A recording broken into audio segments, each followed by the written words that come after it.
This is the second part of what I read in comics. It's DC, and it's going to have to be a little bit faster paced because there's a lot to get through. First is Action Comics. I didn't think I would like the replacement heroes of Nightwing and Flamebird, but it's done very nice, and it's a good thing. We've got the Captain Atom backup feature, which is nice, although it's moving way too slow for me. I wish it were a little bit longer. Next is Adventure Comics, another surprise because of budget or whatever. This has the Legion in it and Superboy, which was enough of a pull to get me there. This issue was really good, particularly. Batgirl, I got mainly to see who was going to be the new Batgirl. I don't want to spoil anything, but it is the spoiler. Robin's old girlfriend. But the neat thing about this is that Barbara Gordon is in it, and that's why I may stick around. I'm not sure if it's good enough. Next is Batman, written by John Winnick, who seems to have gotten a handle on Dick Grayson in this title, as opposed to how he wrote him in the Titans, which was absolutely god-awful. And another plus is the Mark Bagley art, which is amazing. Batman and Robin by Grant Morrison, on the other hand, after a really good, strong number 3, number 4 was kind of a letdown. Kind of went back to his weird, bizarre, Grant Morrison-y type stuff. He just gets too overboard, and Batman, I think, is a character that needs to be grounded, firmly grounded, and I don't think that's quite living up to it. Next is Blackest Night, which is the big thing at DC, and written by Jeff Johns, drawn by Ivan Rice, and this is great. I mean, can't go wrong with Jeff Johns, I don't think. Well, his worst day is what some people can only dream of. Now, which leads into Blackest Night Batman, written by Peter J. Tomasi, which is focuses on obviously the Bat family and how they're dealing with the zombies, and that's very good.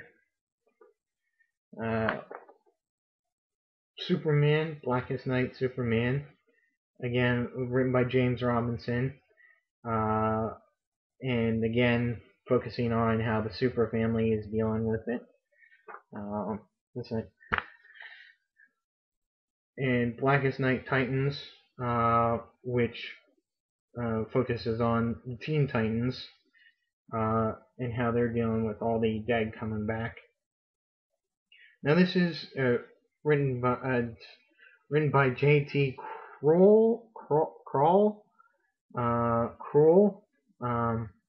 I never heard of this guy. He done a couple. Till he did a Titans issue that featured Tempest a while back ago, which is also a Blackest Night tie-in. And both of them are pretty good. So if he does some more stuff on Titans, I might follow him. Next is Booster Gold, written and drawn by Dan Jurgens, which has done a great job ever since you've been on the title. Then the Blue Beetle backup, not for me.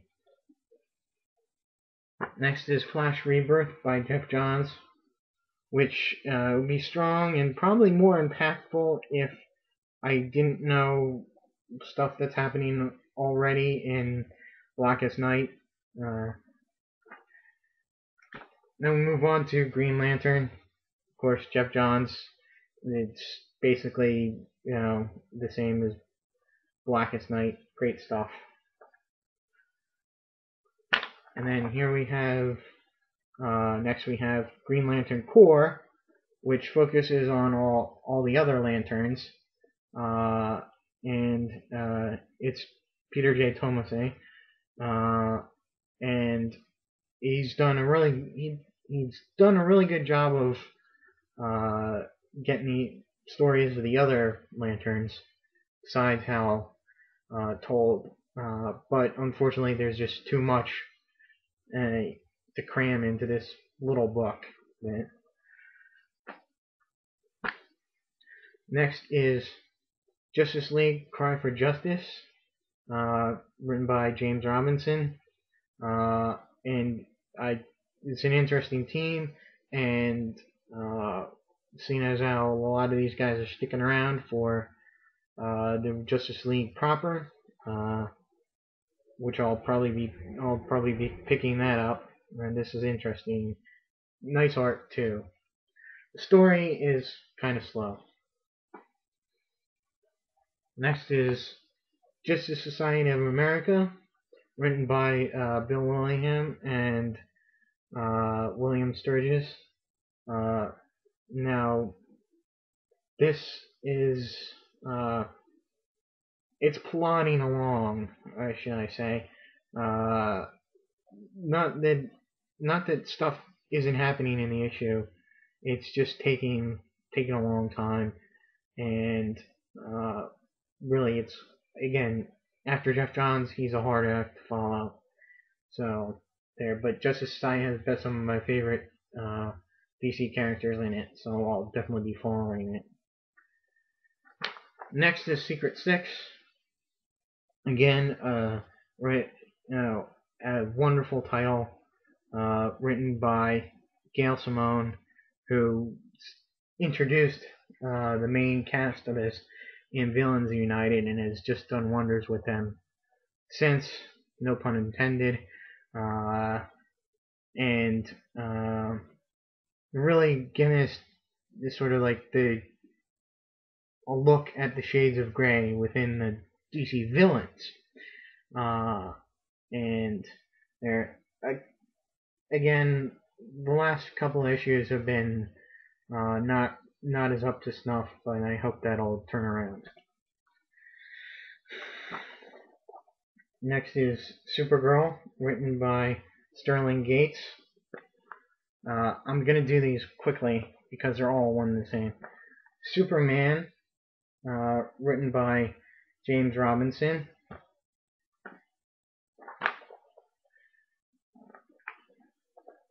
Superman Secret Origin, Jeff Johns. Great new take with sort of new additions. Again, if you've it's a strange title because you've seen it all before, but there are parts of it that are like, I've never seen it done like that before. So, and those generally make it worth picking up. And last is Superman World of New Krypton, and that's James Robinson and Greg Rucka together, and it's just one big whole piece of the Superman sort of storyline that's going on, and they're all very good titles, and they all interlock, mesh well with each other. Even if the occasional issue gets a little plotting, but generally they're very good. So that's it for DC, and I'll be back with some of the independents that I collect, both in regular issues and in trades.